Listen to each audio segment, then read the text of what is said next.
네, 오늘 추석 가정 예배 시간, 오늘 레위기 23장 39에서 44절 말씀을 아까 잠시 보았는데요. 이 말씀을 가지고 우리 추석을 맞는 우리 가족들의 자세에 대해서 함께 생각해 보고자 합니다. 추수할 때의 절기인 이 추석의 절기를 보면 성경상의 초막절의 절기와 굉장히 유사해요. 가족들이 함께 모여서 지내는 절기를 성경에서 의무로 우리에게 말씀해 주셨습니다. 모든 가족들이 함께 모여서 한 주간 동안 시간을 보내라는 거예요. 그것도 집 바깥에 초막을 짓고 그 초막에 거하여 살면서 일주일 동안 꼬박 절기를 지킵니다. 첫날에도 안식일, 마지막 날에도 안식일, 그러니까 일주일 더하기 하루, 8일 동안 지내는 거죠. 그 기간 동안에 어떤 일이 있었습니까? 그 기간 동안에는요, 온 식구들이 함께 모여서 조상들의 고난과 삶의 지혜를 전수하고 전수받는 시간이었습니다. 온 식구들이 야외에서 초막 가운데 살면서 쓴 나물과 양고기를 먹으면서 일주일을 보낸다고 생각해 보세요. 그럼 자녀들이 물을 겁니다. 우린 매년 왜 이때쯤 되면 좋은 집을 놔두고 이 초막에서 이런 고생을 해야 되나요? 그때 그 집안의 가장된 아버지가 이야기해 줍니다. 이건 그냥 하는 연례 행사가 아니야. 이것은 우리 조상들의 고난을 함께 체험하는 거야. 그럼 그 고난이 뭔데요? 물어봤을 때에 우리는 원래 애굽에서 종이었단다 부터 시작하는 겁니다. 종으로서 모진 고난을 당했는데 하나님께서 10가지 재앙으로 애굽의 신들을 심판하시고 우리를 이끌어서 가나안 땅으로 인도해 주셨지. 그때 광야 40년을 보내는데 가지고 나온 게 없었다. 그래서 거기 있는 나무, 이파리 이런 것으로 집을 짓고 풍천노숙했고 천막도 참 작았는데 그 40년 동안 한 번도 신발이 떨어지지 않고 옷을 바꾸지 않아도 헐지 않았다. 하나님의 기적이었다. 먹을 것을 어떻게 구했겠니? 하늘에서 만나가 내렸다. 하나님이 하신 일이야. 이런 것들을 이야기해 주는 거예요. 그러면 우리 민족은 하나님이 구원하신 특별한 민족이구나. 자연스럽게 신앙이 전수되는 겁니다. 그래서 일주일 동안 하나님이 하신 일 이야기하고 가족들이 함께 살을 부대끼고 있으면서 추억도 만들고, 지난 초막절 때는 뭐가 재밌었는데, 그 지난 초막절은 누구랑 재밌게 놀았는데, 그 절기에 깊은 추억들이 쌓이는 겁니다. 그러면서 민족 전체가 하나님의 구원받은 공동체임을 느끼는 시간이 초막절이었어요. 우리의 추석은 바로 그 추수감사절 초막절과 같은 의미를 가집니다. 근데 하나님께서 이 시기를 종교적 의무로 정하셨어요. 제사 드리는 시간은 그리 많지 않습니다. 나머지 시간은요, 가족들이 함께 지내는 거예요. 그리고 하나님께서 어떤 일을 행하셨는가를 같이 나누는 거예요. 우리나라도 가족이 함께 절기를 지내는 귀한 관습이 있습니다.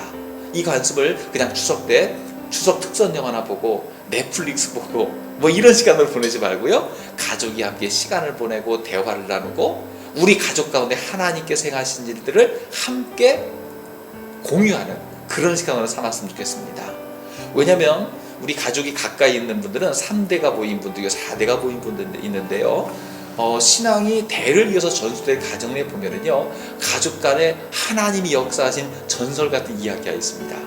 물론 다 아는 이야기일 거예요. 근데 함께 모였을 때 그 이야기를 나누다 보면은요, 가족 전체가 공유하는 이야기가 됩니다.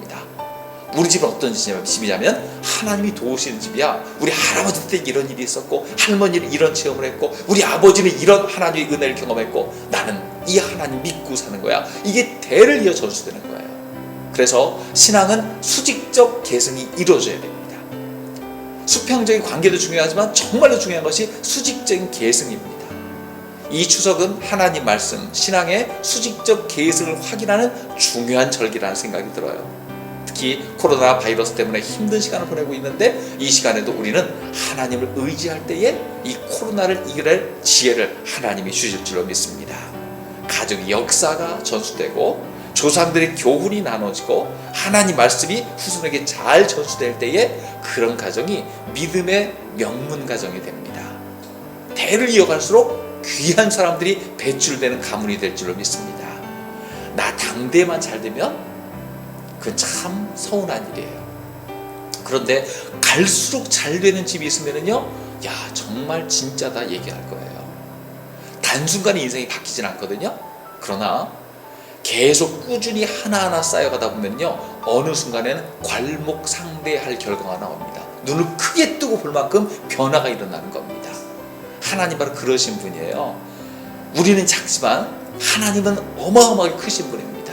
우린 무능하지만 하나님은 전능하신 분입니다. 우린 잘 알지 못하지만 하나님 미래를 다 아시고 미래에 이뤄질 일을 다 하시는 전지하신 분이십니다.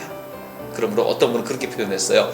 거인의 어깨에 올라타면 보는 게 달라지고 능력도 달라진다. 우리가 거인이 아니라 거인의 어깨, 즉 하나님을 가까이 하고 하나님과 친밀한 사람이 되면 하나님 우리를 사용하셔서 내가 감당치 못한 일도 할 만한 사람으로 가꿔주시고 키워주는 줄로 믿습니다. 그 모든 것의 시작 어디서부터입니까? 가정에서부터 시작됩니다. 부모님이 자녀를 위해서 늘 축복 기도해주고 하나님 말씀에 대해서 질문할 때 대답해주고 이런 절기의 때는 그냥 시간을 허비하는 것이 아니라 조금이라도 시간을 내어서 우리 가족에 임했던 하나님의 은혜를 전수하고 나눠주고 축복해 줄 때에 우리 가정이 주님께서 복 주시는 귀한 가정이 될 줄로 믿습니다. 이 추석 절기는 하나님을 의지해서 이런 믿음과 가문의 믿음의 전설이 나눠지고 그것이 대대로 계승되어서 하나님 말씀 위에 든든히 세워지는 귀한 믿음의 명문 가정의 모습을 갖추는 우리 수정의 모든 가족들이 되기를 주의 이름으로 축원합니다. 기도하겠습니다. 하나님 아버지, 하나님께서 우리 수정교회 모든 가족을 축복해 주심을 감사합니다. 코로나 시대라고 해서 다들 어렵고 힘들고 흩어져 있지만 가정이 교회가 될 때에 우리 수정교회 전체는 더 든든하게 세워질 줄로 믿습니다. 하나님께서 함께해 주셔서 가정에서 예배를 드리며 가정에서 믿음이 나누어지며 가정에서 성경 말씀이 선포되며 하나님의 지혜와 우리 조상들을 통해서 주어진 하나님의 축복이 나눠질 때 우리 가정이 믿음의 명문가가 되게 하여 주시고 하나님의 놀라운 축복이 나누어지는 우리 가정 될 수 있도록 역사하여 주옵소서. 추석 연휴 주께서 은혜 가운데 지켜주셔서 혹시 흩어져 있는 모든 가족들 안전하게 지켜주시고 연휴가 끝났을 때 주님 이 전염병의 소식도 이제 점점 찾아들어서 함께 주 앞에 모여 예배드릴 수 있는 그날 속히 오도록 역사하여 주옵소서. 이번 추석 명절을 축복하시는 하나님 앞에 감사와 찬양을 올려드리며 예수님 이름으로 기도드렸습니다. 아멘.